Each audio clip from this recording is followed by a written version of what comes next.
Mr. DJ Shan, ungamba ngati bitibwa bimaleyo baba. Era mbadde ngenda kuyombesa. Nti abitibwa sibimazeyo. Buli mpitango ino okwongerako Mr. DJ Shan. The was and twos.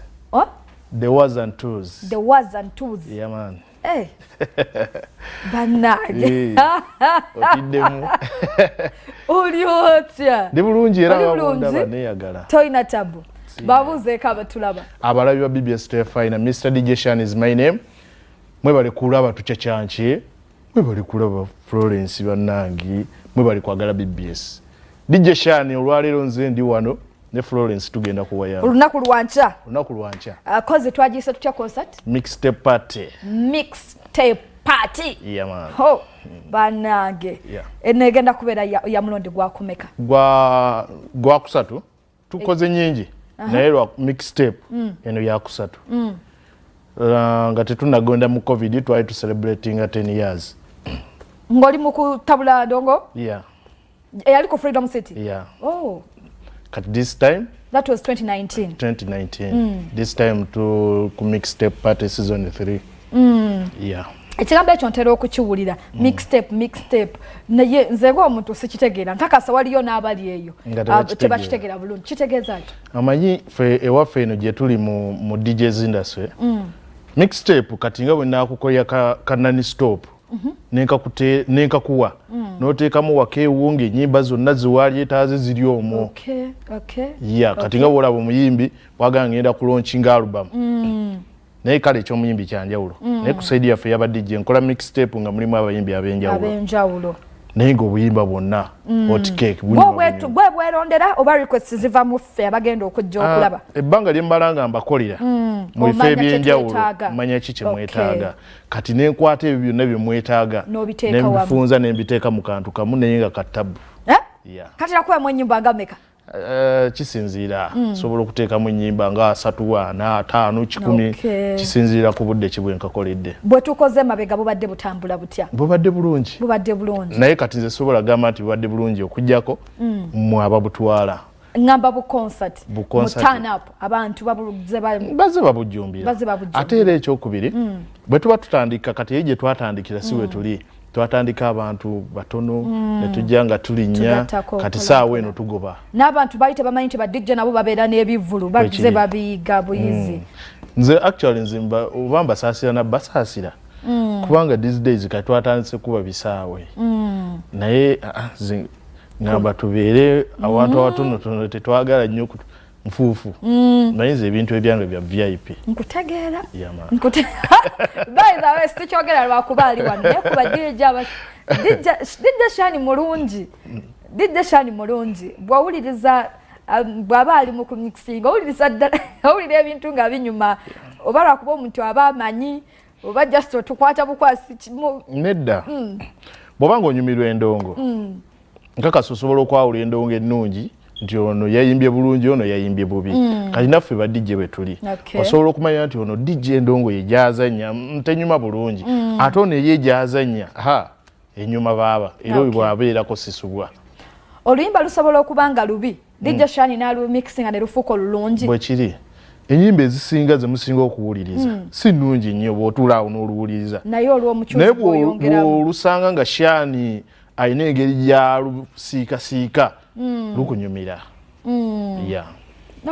ennyimba ezisinga ba DJ fo tuzifuula okuba ezinyuma DJ Shan ayina type ya music gyakuba ng'endala tagikuba music yenna mukuba yenna omukuba kuba ntera okulyanga abantu bacomplaininga ba DJ bakubye ebinigeria ba DJ bakubye ebinigeria Nigeria ebifuusa ebinigeria music yenna mukuba this time around nze DJ agenda osobola okukola ekyenjawulo ku mixtape eno gye ngenda okuta mixtape gye nakoze ku luno si ya kidandali nakoledde muntu wakuwuliriza saakoze local music no nazeeyo eri gye twasookera ku slows waliwo buslows obwatunyumira oba obwanyumira abantu nga bwe nagambye nti ebintu ebyange bya VIP abantu mu Florence mwina music gwe munyumirwa these days every DJ akola music mupya era bw'owuliriza bu mixtape ojja kuwulira bu mixtape bufaanagana kati this time around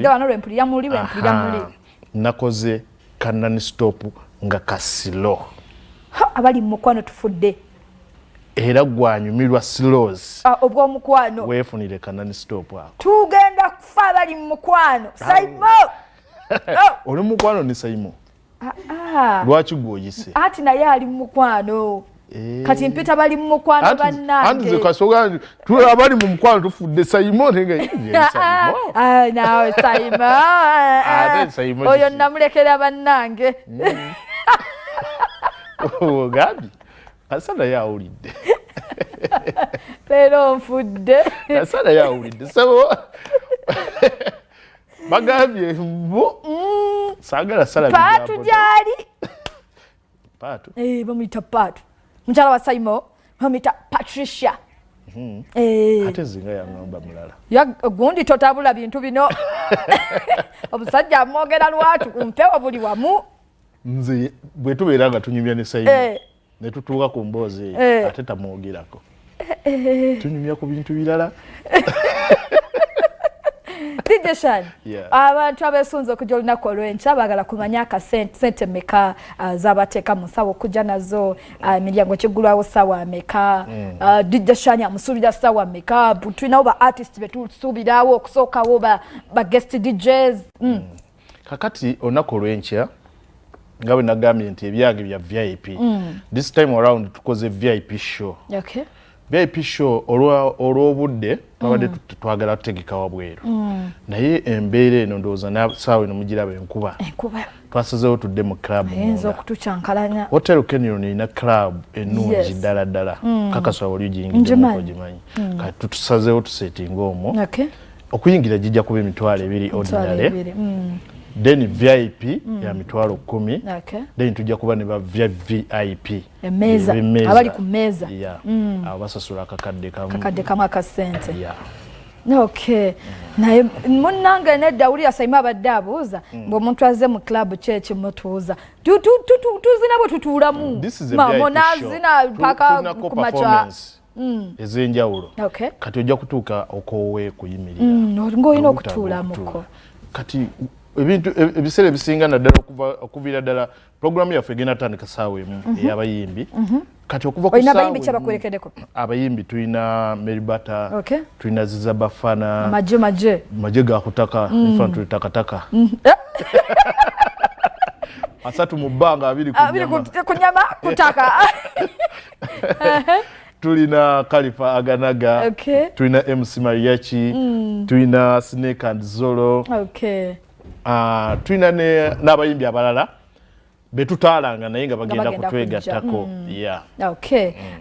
esale tuzoogedde emiryango gisaawa emu tugenda kuba tutandise emiryango gijja kugulwawo ssaawa 11 kubanga nkugambye nti abayimbi batandika ssaawa emu yennyini gwanyumirwa Aziza Aziyoni jangu nga bukyali bonna jja nga amaze okuyimba ate n'ogamba nze omu ku bafaani be era ngenda kukera bukeeza kale nga tumaliriza Kigo Mutungo Carpentry Village kyekifo wosobola okufuna furniture gwe yeetaaga furniture oba mu bbaala oba mu hotel oba mu restaurant waka office kyonna nga weetaaga furniture ne be ba saloon ne babanga abakola makeup nga yasetting akantu ko naye nga weetaaga furniture akalungi akagenza okulabisa obulungi ekifo kyo bulungi agenda mbanafe aba Kigo Mutungo Carpentry Village basangibwawo Entebbe Express Highway okulirana ebitaala bya traffic ebisooka ng'oveka Jansi ku luguudo oludda Ekigo bakubireko ku noti 75918 noti emu 75 oba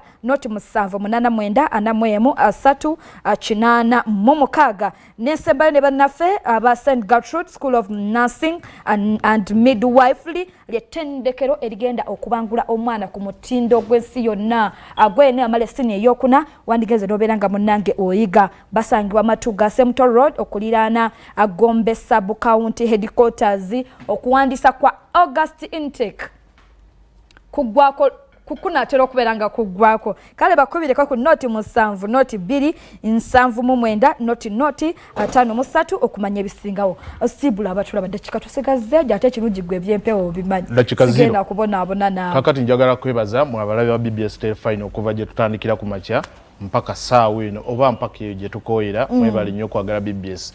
Mr DJ Shan abanyumirwa mbeera ku program gye bayita omudigido ate era omudigido ogw'enkya nkakasa tugenda kubeera live Club Kenyon. So abanyumirwa omudigido mwenna jangu olabe ku DJ Alberto, jangu olabe ku DJ X, MC Kalasmes, Mimi Kadansa ako kemusinga okwagala bonna tiimu y'omudigido tugenda kubeera nayo. Mr DJ Shan nze nkulembedde nze gwali ku staring ngendo vuga. So gwe obanga onyumirwa omudigido oba onyumirwa abayimbi bw'obanga oyagala DJ Shan era ng'omwagaliza ebirungi bambi nkusaba n'obuwombeefu olunaku olw'enkya jangu ompagire bambi nkakasa nti buli kyosuubira okunyumirwa ogenda kifuna. 2,000 10,000 n'emmeeza yakakadde katusooka olindeko nga tumaliriza. Omukyala yali yakuddukako wafuna omulala pozi twasembayo kwogera ku nsonga eyo luli lwajja wano nga gundi yadduka bali omutaddaana gwe kenyini n'oŋŋamba nti nsooke nkulindeko okole ki Shabani oli musiraamu nze ndi mukatuliki nkwagaza ki anedda ffe mu ddiini yaffe egamba etya tusobola okuwoowa anti nze eddiini eyange tenzikiriza kukyuka tekukiriza Shabani wafuna omukazi tonnafuna eno jajja wange